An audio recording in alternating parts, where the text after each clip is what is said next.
here with the National Black Professional Lobbyist Association, and I am so excited to have as our guest today Jarrod Loadholt with Ice Miller. Jarrod is joining us to share his expertise on the bipartisan infrastructure law. Jarrod, thank you so much for sitting down with me and answering a few questions today. Before we get started, will you tell our members a little bit about yourself and your background and expertise? Absolutely.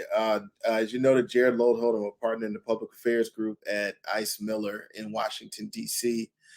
My background has been primarily in financial services, actually. So I started practicing law in 2010 in a financial services regulatory litigation group, doing some government law and some political law as well.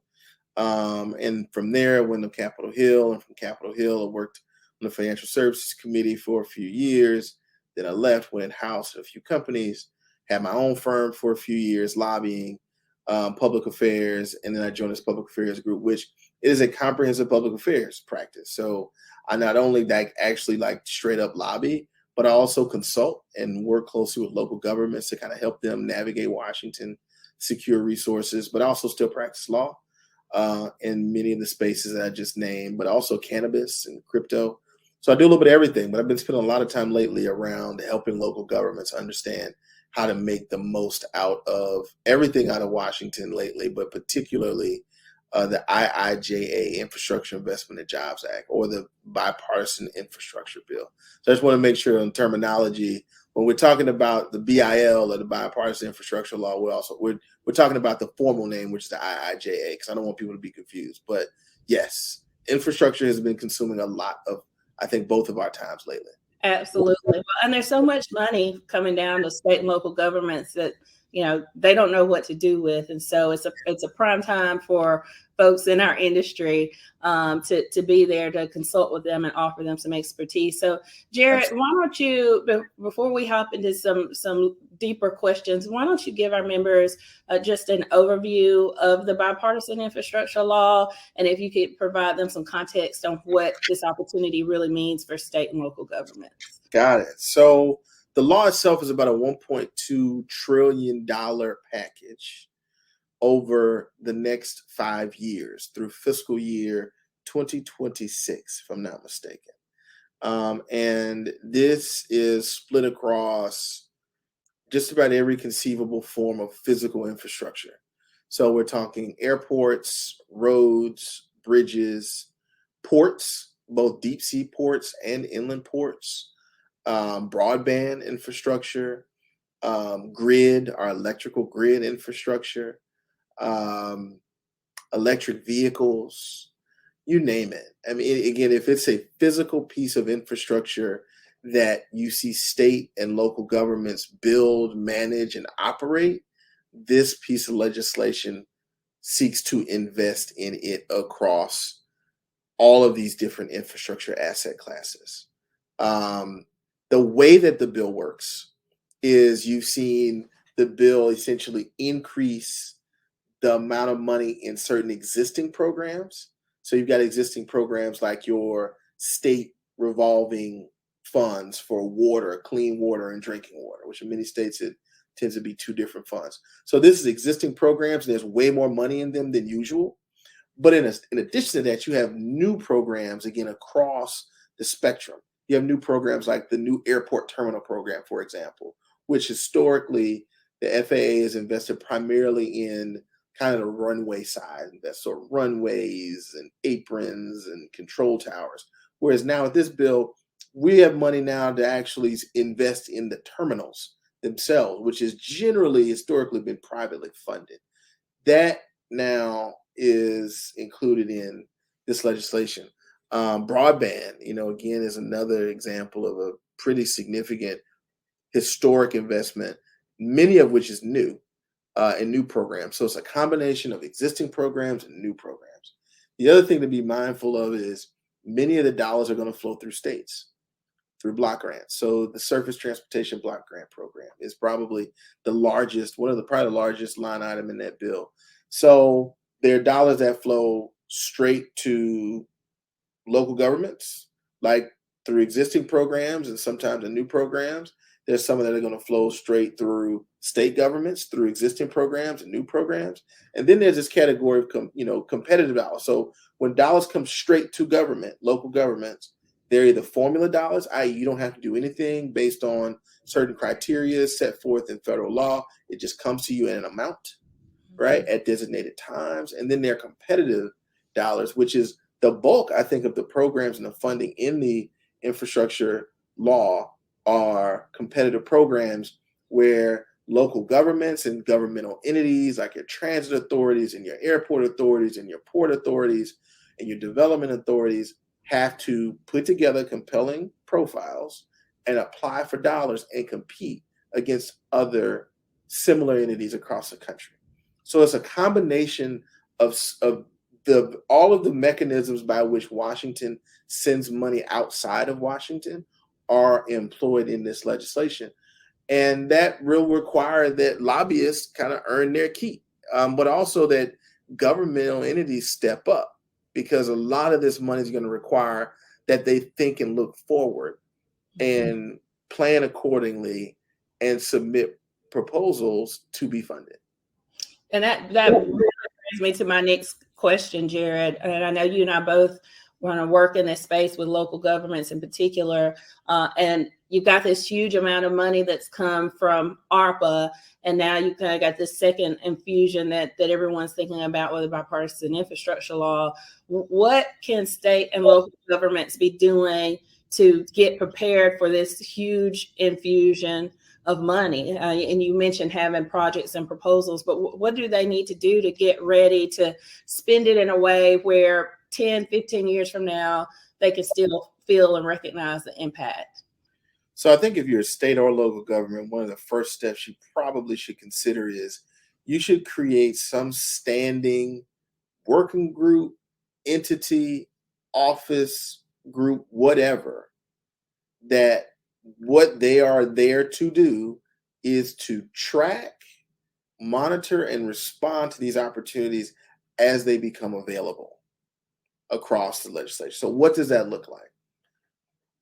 We saw the White House, the Biden administration, appoint an infrastructure czar, former New Orleans Mayor Mitch Landrieu. His recommendation to states, but local governments as well, is create your own infrastructure czar, a committed and dedicated person whose sole job is to work to identify these opportunities as they come live, to organize, to coordinate people across city departments, across authorities, across potential partners in the community. So I think and that's a state or local, because there's so much money and there's so many different issues that cut across kind of, agency jurisdictional lines, departmental jurisdiction lines, of state, county, and city government, that you need somebody in something that's not only cutting across those lines, but communicating across them as well. So I think one of the first steps is you need a thing, an office, a group, a working group, a task force, whatever, right? Committed to tracking, monitoring, responding to the opportunities that are going to come from the bipartisan infrastructure law. But again, to your point, ARPA 2.0, right? We should see a second infusion of ARPA this summer. You got a lot of local governments who haven't spent the first one yet, right? And so step one is you need a thing that is solely committed to identifying the opportunities to spend this money, and to organize your efforts around that. And if you don't do that, right, you are going to, it's too much, right? There are too many what we call notices of funding opportunity. They come at least once a week now since this law has happened. ARPA's coming this summer. You still need to spend your first ARPA, because there's nothing more embarrassing than not being able to spend money you asked for, or to spend it in a way that is not consistent with the law, which is just as bad, if not worse, right? And so the second thing is, all right, create a thing. That's step one. Step two is know the rules, right? And so when it comes to ARPA, Treasury has a final rule that's been out for months now. They've got reporting and compliance guidelines. Your law departments, if you're a city or county government, state, your AGs, you all need to know what these rules are, right? And you build compliance into how you solicit your projects. So if somebody wants to do a project, they need to be able to fill out a form, and that form ought to feed into exactly what you're going to be reporting into for your treasury compliance form. It all needs to be aligned. So 1, create a thing. 2, know the rules. 3, know what you want, right? And so that 3 is identifying your projects and organize them across asset classes. Prime example, broadband, more money than ever. You have some states, I will not name them, that don't have a broadband office at all, right? You can't get that $65 billion, your state's share of it, until you submit to the NTIA how you plan to use the money. So states have to develop plans. But if you're a local, or if you're a county or a city government, you've got to figure it out too. Like, what is your plan, right? Very few cities and counties in America have a broadband plan. Very few. So that's like, know what you want also means identifying your gaps. So for example, if you don't have a broadband plan, if you're a state or a county or city, find a consultant who can build one for you that would be compliant with what the NTIA is looking for from these states. Because guess what? You'll be one of the first entities that'll be able to tap into those dollars that go to that state broadband office, because you have a plan that you develop with the NTIA's objectives in mind. And maybe you can develop that plan in coordination with whoever is running broadband for your state office. So again, create a thing, know the rules, identify your projects, and 4, hire a team, right? Very few entities are going to have every person they need in-house, right? So that means hire a lobbyist that actually knows what they're doing. Hire grant writers that actually know what they're doing. Hire technical consultants who can help you build out plans who actually know what they're doing, right? This isn't for the homies, right? You don't just hire your friends. Like, you actually hire people with expertise who actually know how this space works. So create a thing, know the rules, find your projects, know what you want, build a team. That's great. Great stuff. Now, we focused on state and local governments, which is a huge part of this. But, a lot of our members represent other entities too, corporations, higher education institutions, HBCUs, nonprofits. Do you see opportunities in a bipartisan infrastructure law for them? And what should they be doing, to make sure that they help their organizations maximize the opportunities here in this law? So 1, I'd say find the parts in the bill that matter to you. And then based on that, understand who the eligible grantees are for the grants. And then from there, you kind of develop a strategy or an engagement plan to align your objectives with theirs should they receive the dollars. Because presumably once they receive the dollars, they'll have to actually build a project or do a thing, and they'll need people to do that thing for them. And hopefully that is your client. I'll give you an example. I have a client who, a firm has a client, and they're looking to get a road project done, right? Like, they're a private entity. They can't apply for funding for a road, but the road provides access to a major employment center in that county, right? And so the conversation we had with them was, okay, based on where this road is located, who would be the relevant grantee under the bipartisan infrastructure law? Figured out it'd be some combination of maybe the county, the Army Corps of Engineers. The Army Corps of Engineers has lots of money. The county has some that they would get through their state Department of Transportation.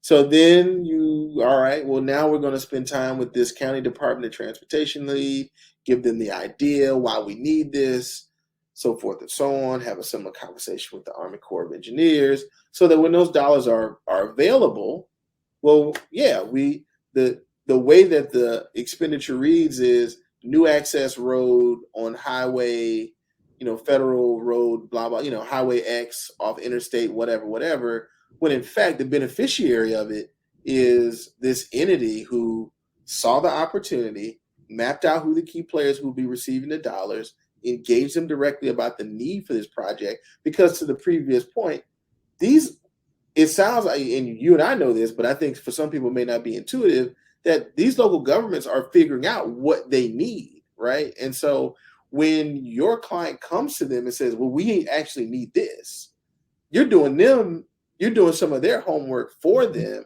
that they can in turn then submit up and receive funding for, or draw down existing funding for, they may have direct access to. So, I actually think the private sector and lobbyists like us who represent some of these entities can do these governmental players a favor by putting potential projects in front of them to be funded. Because, a part of what we probably didn't discuss is there's a real political imperative to spend this money quickly, right? Because we are in an election season. It is Washington. And even though bridges aren't necessarily political, infrastructure dollars are. Getting them out are, because elected officials want to be able to show that they've been able to do X, Y, or Z. And so time is of the essence. There really isn't a lot of time to burn or waste if you were trying to get a project funded. But a part of it isn't coming to you to have something compelling, right? Like, the answer isn't just give me a road because I need it, right? It's this area gets flooded because of these access issues, and the flooding prevents people from going to an entity and spending money there that are tax dollars that we send to the county every month. And when there's bad rain, people don't go to our venue, which means you lose money. So by making this investment in an access road, you then in turn will get that ROI as a local entity. And when y'all are done with the project, you can cut ribbons and the county commissioner can take pictures, right? Which ultimately, like, people want to be able to show they're doing their job.